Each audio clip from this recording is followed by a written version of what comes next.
Right, hello everyone, it's Saturday. On Saturdays, I wanted to do a weekly news update video. As ever, as this is the first one, we're going to be taking the ready, fire, aim approach and sort of, doing it as we go along. I have prepped this time compared to yesterday's video. But again, slightly just testing what works and what you guys would be interested in doing.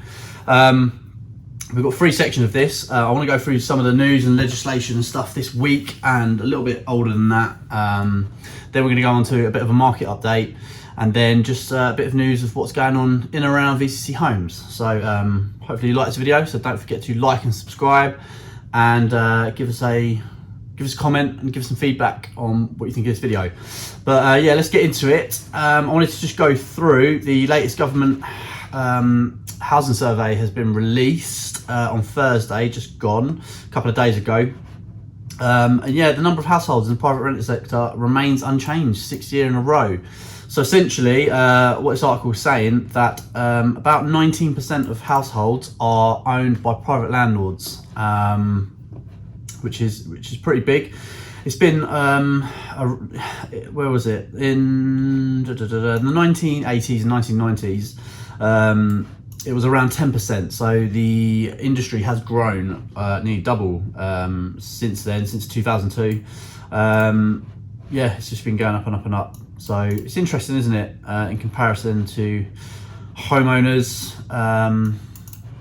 I'll always do like really good, they've got like a news section on their website. But what I wanted to then touch upon down here is that obviously the government are wanting to push energy efficient homes, and us as landlords as well. All of our HMOs are energy efficient, obviously because landlord pays the bills, but you've got LED bulbs in all of them. We've got PIR light sensors, switches, so it turns off the lights and stuff like that, you know, thermal insulation and all that jazz. We've even got air source heat pumps and solar panels on one of our HMOs. But touching upon it down here, the greenhouse scheme, which leads me nicely onto the next one. I don't know if you heard, the government have announced that they will introduce a new sort of green homes grant. So the way I understand it is they will contribute a maximum of up to £5,000, but it needs to be on what you've spent as well. So if you spend 2,000, they will give you 2,000 as well, so you can spend a total of 4,000. So yes, if you spend 5,000, they'll give you an extra 5,000. So yeah, that could be a really, really good opportunity to upgrade windows, put thermal insulation inside your loft spaces. I don't know what is going to be within that as well, because could you get solar panels and stuff like that? So but the whole point of the government doing that, I think old Rishi Sunak, is to help the UK bring down their costs and have a more energy efficient home. So I think that's really good for the planet as well. So if you're a landlord, look out for that. I'm not sure exactly when that's coming in, but interesting. Then moving on to, this was an interesting article I found. Arla Property Mark members manage almost half of England's private rented sector. So obviously we are Arla Property Mark. We are part of that organisation here at VCC Homes. It's just really interesting. They did their own sort of statistics of like asking their members how many properties they had, and they sort of said that over their sort of 10,000 odd branches, the average of 221 properties is managed per branch, so they estimate it to be X. And it's just I think it's really good if you've got an agent. Are they Arla accredited? Are they adhering to the highest standards in the industry like we do? And I'd always highly advise picking your agent to be Arla accredited, because Arla's really good. I've got to do CPD points every year to keep my membership. We've got client money protection, which everyone has to have now anyway. There's just a whole host of stuff that just improves our standards. So that's what this was about. So I found out quite an interesting little article. The DSS, so you're not allowed to advertise now no DSS, which I thought was in play for quite a while ago. We've not advertised no DSS for a while. Everyone is judged or assessed individually, aren't they? We've got a lot of our own tenants now claiming housing benefits at the moment. It's just such a unique time. But of course, like you know, if you think you can afford the rent and we do all the usual checks, then yeah, everyone should be entitled to pick a home and not discriminated against. So yeah, essentially that was, I think, a judge ruled blanket bans. Yeah, you're not allowed to say no DSS or anything like that now. So mortgage companies have come a long way. They used to say that you weren't allowed to even rent to DSS and blah blah blah blah, but that's another video. Right, moving on. Update on housing possessions. So obviously during lockdown, the government wanted to make sure that people weren't getting evicted because they weren't paying their rents. Arla's been concerned that there's going to be a massive backlog of possession cases in the courts, so they have been lobbying to get a date as to when the courts will reopen, and that's the 24th of August. So yeah, it says there could be as many as 62,000 private rented sector landlord possession claims across England and Wales. So huge amount. But yeah, that's interesting because it goes on to here. What I wanted to quickly show you, Arla gives sort of like lots of fact sheets and stuff to help us navigate what is and what isn't. And yeah, eviction. So obviously the Coronavirus Act 2020 from 26th of March until 30th of September, landlords have to give all renters 3 months notice if they intend to seek possession of a property. So whether that's a Section 21, Section 8, blah, blah, blah. It's obviously normally 2 months, but you have to be mindful that it's 3 months if you do want to seek possession. Yeah, and there's a whole other thing. We're not really going to go into it, but I guess seeing as we're on the news update, just to make sure that, nowadays we electrical installation condition reports, you now need to, any new tenancy agreement for a buy-to-let property, you will need to give the tenants and have an electrical installation condition report for your house. All existing tenancies, you don't have to do that until next April 2021, but always good to get them in and done. So that's good. They're raising the standards of the industry. Obviously with HMOs we have to have electrical installation condition reports anyway, so all of that is in place for all of our customers, but our buy-to-let customers will need to get that done. But also the energy efficiency, EPC ratings. Yeah, so the absolute minimum you can have EPC ratings is now for all tenancies. So if your house does not meet the correct energy efficiency standards, you're going to need to improve that. Obviously going back to the green grant, whatnot, it's a great time to do it and bring your properties up to scratch. Ideally you should probably be aiming for as high as you can, realistically. You know, C and above is a really good level, but obviously D is a good level as well, to be fair. But yeah, and I won't bore you with all this sort of stuff, and there you go, we're talking about the electrical installation condition reports. But yeah, always loads and loads of legislative changes going on. And just to touch upon, because this is the first ever weekly news update, obviously I'm sure you're all aware by now that the government have not abolished, but they've got rid of a temporary overhaul of stamp duty land tax. So that is fantastic, because me and Alicia are buying a house for ourselves, actually, a family home, and we've now saved on the stamp duty, which is absolutely fantastic. Obviously, if you own one or more property like we do have to, and all landlords will still have to pay or anyone will have to pay the additional 3%. That has not been abolished, which I think is fair enough. So there is that extra 3% if you have one or more homes, if it's your second house purchase or more. But yeah, you get some great stamp duty land tax. I won't go in detail of that. You probably heard about that for now. And then also I wanted to touch upon the apprentices. They've done, again, Rishi Sunak has made some great strides here in basically stimulating the economy again, because obviously I presume young people are always worst affected in a global recession or a recession, and if they expect everyone's going to be claiming housing benefits and benefits in general, then why not give that to businesses and stimulate the economy? I think it's an absolutely brilliant idea. So for apprentices aged under 25, they're going to give us, or anyone that employers, £2,000 and a £1,500 payment for anyone getting an apprentice that's 25 and over.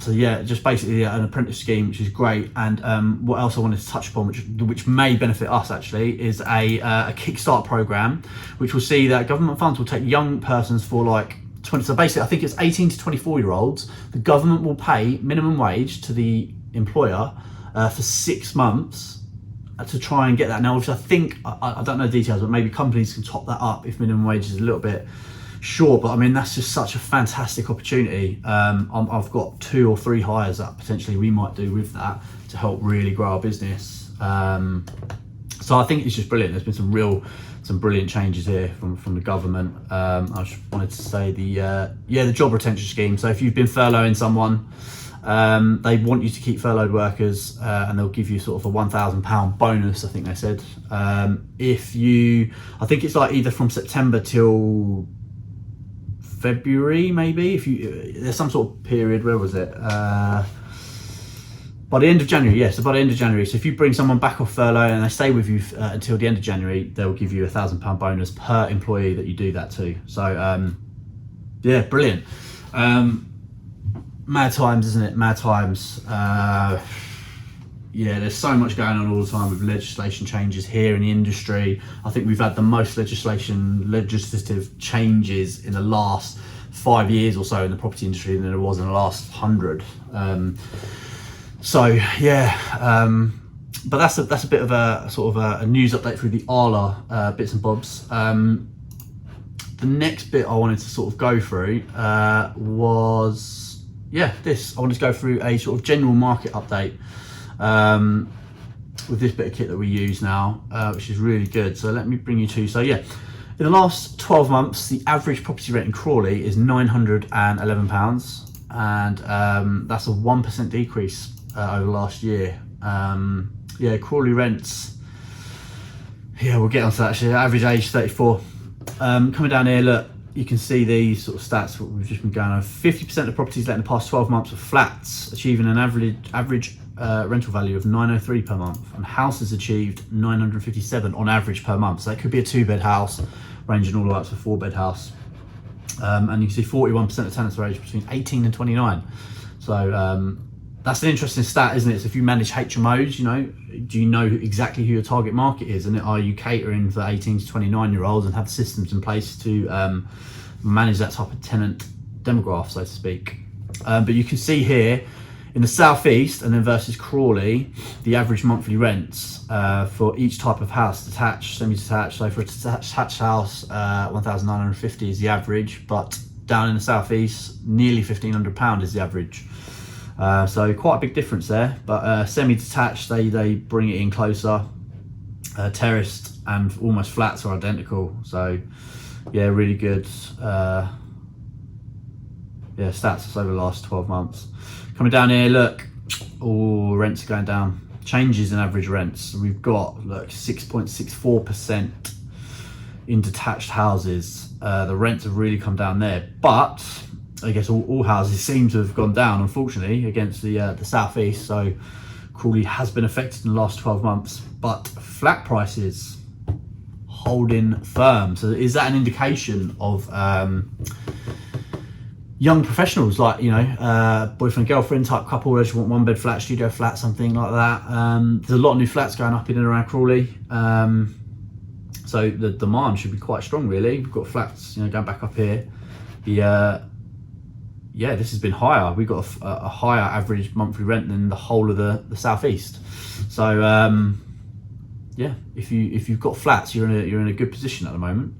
But coming down here again, Crawley annual percent change. You can see, like, towards the end of the year, this is always a quiet time of year, November, December anyway. January again is quite bad. So these are your worst months. It's peaks and troughs, isn't there, in the cycle? But you can see here we're sort of hitting coronavirus lockdown type things, and then we're getting probably a bit of pent up demand here. Sorry, not a bit of pent up. The pent up demand here. We're really in sort of lockdown during April, aren't we? And then coming back out, it's slowly climbing again. But yeah, so interesting. Look, the number of properties, detached houses. This is all in Crawley as well. But the main thing's the flats. Nearly 50% are flats, which is madness. This is the southeast, and then this is Crawley. 50% is flats. So there's a lot of flats in Crawley, and there's a lot of terrace houses. But that's a sign of Crawley, really, wasn't it? It was built by the government in the 50s and 60s. So yeah, of course there would be. And then look, the average age in the southeast, the highest demographic is 18 to 29, and that is mirrored here in Crawley. So that's a sort of a very brief general overview of the general buy to let market in Crawley. But it's something I want to talk about is more specific to HMO rooms. So we've got some stats. I've got data all the way back every month. So we're not quite, I know we're halfway through July, so I've only got June's at the moment. But this is the data for people searching for a room or spare room over June. So when people put an advert out, the highest budget was between £600 and £649 per month, with what 24 people was, or I'm not sure that's a percentage of people actually. Maybe that is a percentage, probably a percentage of people. Either a percentage or a number of people, maybe. Yes, that was the sort of room right. So you're actually looking at ensuite rooms, potentially they're about 600, 650 quid. But the second highest is between £500 and £550. So you've got a right mix. So we obviously have rooms in this sort of demographic, and there is people looking between 700 and 749, and that's a real good proportion of our rooms. So there is that demand there. It's the fourth highest, and then we've got 400 to 450 quid as the third highest here, and everywhere in between as well. So that's quite interesting. And again, which backs up what we were saying, the highest on spare room is you basically got, well, it shouldn't be 15-year-olds, Jesus, that must be 18, 19-year-olds. But yeah, 20 to 24 and 20 to 20. So yeah, that 18 to 29 age is your highest demographic. We've got younger people, but do you know what, even in our house shares, we've got people that are 50 and above, been with us for ages. So it is a real demographic of people. We've got people that work or live outside the area, come to work at Gatwick, like aircraft engineers and stuff like that. So yeah, that's interesting. Right, areas, this is going to be interesting for people. Obviously Crawley is the main area, but on spare room, Horsham is the second most searched area around here, followed by Haywards Heath, East Grinstead, Burgess Hill, and obviously Brighton. I think if we were operating in Brighton, you'd probably have Brighton as a higher thing, but I think this sort of shows people's first search term around the area and then the others. So obviously it does go down. So, yeah, a few in Hawley and whatnot, but that's interesting, isn't it? So Crawley, look, absolutely smashing everything else. And here's another thing, look at this, the percentage of people want to move in within a week. Most people within a week are wanting to move in. You'd think these would be a bit higher, but someone's got to give notice. It's normally typically got to give a month's notice. But we do have a high proportion of people looking to move in immediately. And again, you've got male, female, what they're looking for. Couples is a small slice of the pie. But we do get quite a lot of couples inquiries, but couples rooms are like gold dust in Crawley, really, aren't they? Because they've got to be a certain size, you've got to have enough amenity standards. Typically, you can only have 6 people in a house without going to planning permission for 7 or above. So what we do in some of our houses is have 5-bed houses, but one of the rooms is a couple's room, and we make sure they have enough amenity standards and stuff like that. But a large proportion of people actually look for non-ensuite rooms, which is interesting because we have quite a lot of people, in my opinion, want ensuite rooms, and our ensuite rooms go before the non-ensuite rooms. But maybe we're on a different demographic, so that might be the bigger your budget, the more you want an ensuite. The lower your budget, you're not too bothered about having an ensuite because you're going to pay for that, aren't you? But yeah, interesting. I'm not sure what the other is. Maybe that's just someone who didn't classify if they're a professional or not, but obviously we've got more professionals. You've got the odd student around here, we've got nurses and stuff, and vets that are training and whatnot. But yeah, so that is the data here. So yeah, really good, interesting data, and my sort of thoughts on the whole market. It's tough out there. Yeah, it's tough. People are losing jobs. We've had a lot of airline cabin crew lose their jobs. I think next month, people are potentially being made redundant. All the big airlines are shrinking and looking at cutting costs and whatnot. So yeah, it's been a tough week. We've not had many inquiries. We've still had a slow trickle of inquiries, but yeah, it's tough out there on the HMO markets. If you're thinking of investing at the moment, I don't know what the future will hold. I know that historically for the last 3-4 years, HMOs have been a fantastic vehicle for people to get in, have good quality accommodation for an affordable price, and not have to worry about bills and all that sort of stuff. But I think there is an oversupply of room at the moment, and yeah, it's definitely a buyer's market. I think there's some really good quality rooms on at a very good price at the moment. So yeah, if you're a tenant watching this or looking for a house, get in contact. I've got some good rooms.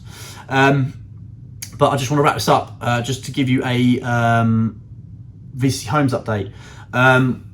We have got a fantastic bit of new system which we implemented last month, about a month ago. It went live for the first time. Honestly, it saved us days of doing the rent run. Very, very efficient system. We're really, really, really happy with how it went. It's a really good bit of kit. So it will send out invoices automatically to tenants and stuff, and it just kind of filters money very, very quickly to all the people that that need it, that it needs to go to and stuff like that. So it's really good for our clients and our housemates and tenants alike.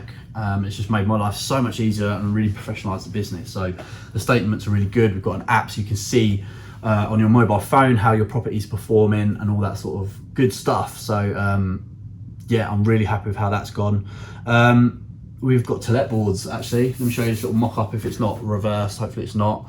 They're on print at the moment, so it's a bit of slow lead time at the moment, but we will be getting these up pretty soon. Really happy how that turned out. We've added a baby pink to our colours, but we've had to slightly change it because that looks a little bit faded. But yeah, really happy. Quite a simple design, nothing too fancy, but hopefully it will stand out.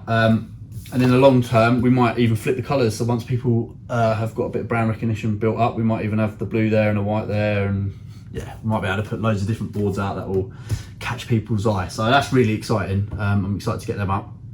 And then just to wrap it up, over the next couple of weeks, where are we now? Yeah, so next week we're waiting for, we've got 2 HMO, well basically 4 HMOs. They're having their final finishing touches added. Handyman's in, putting the mirrors up, all the furniture's in and stuff like that, putting the curtains up and all that good stuff. And then we'll be getting in there doing, we've got a lot of staging to do. So we'll be going around getting staging stuff, doing the pictures, doing the videos and bringing those properties to market. So I've got videos for anyone looking for a brand new room. They're probably coming early August. We are going to be working our bums off to get them live ASAP. Yeah, so 4 new HMOs hopefully. That's a total of 24 rooms. They're all 6-bed HMOs. One's a 6-bed, 6-bathroom. One's a 5-bed, no, 6-bed, but only has 1 ensuite. Well, I say only has 1 ensuite, but some really big size rooms.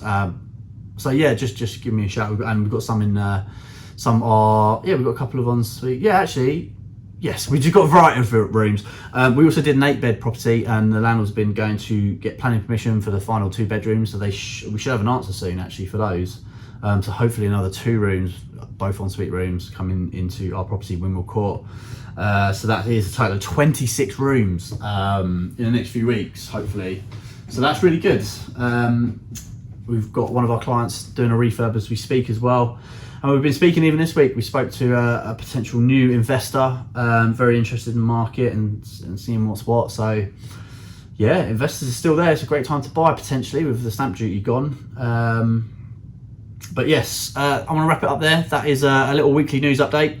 I hope you kind of enjoyed that. I don't know if I've gone through it too quickly or not. I'm kind of on a tight time schedule. So I think lesson learned this week is I need to film these, or maybe the other videos, a little bit earlier in the week, so I've got a bit more time to edit.